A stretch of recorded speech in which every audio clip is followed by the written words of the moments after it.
Hello, beer bloggers. Elle Potter here with the Beer Bloggers Conference, and I am joined today from Iowa by Jay Wilson, who is the author of The Diary of the Part-Time Monk, which just came out in November, and he was also named 2012's Beer Drinker of the Year.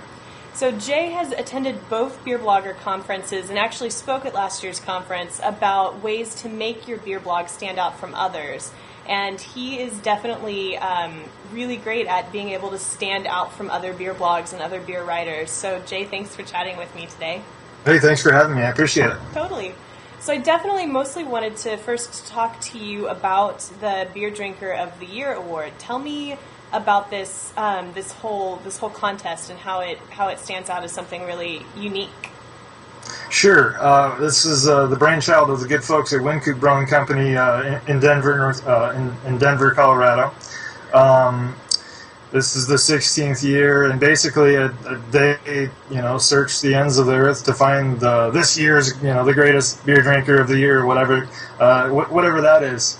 But basically, they're looking for somebody who is pretty knowledgeable about beer, who knows their stuff, has done something with that stuff, I think, and would generally be a good representative of the craft beer community to be something of an ambassador for the year. I don't have a cool sash or anything like that, but I got a cool shirt that says I'm the Beer Drinker of the Year, and you don't have one. That's true. So that's cool.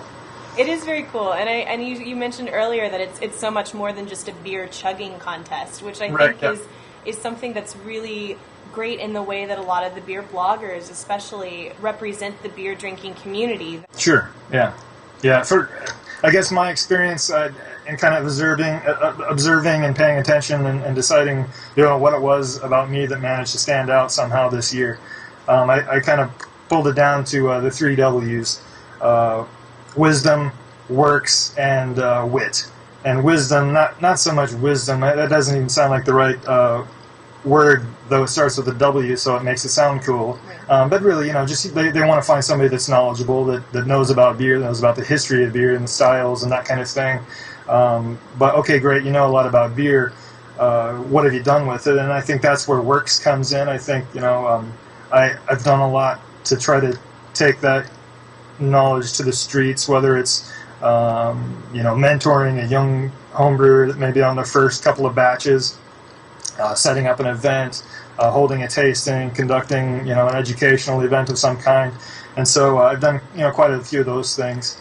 And number three, wit. I think it's helpful to be something of a smartass and be the kind of person that you might actually want to sit down and have a beer with. I think if you're too dry and boring, who wants that dry, boring person to be the beer drinker? You got to be fun as well. So somehow I had a smart enough ass to win.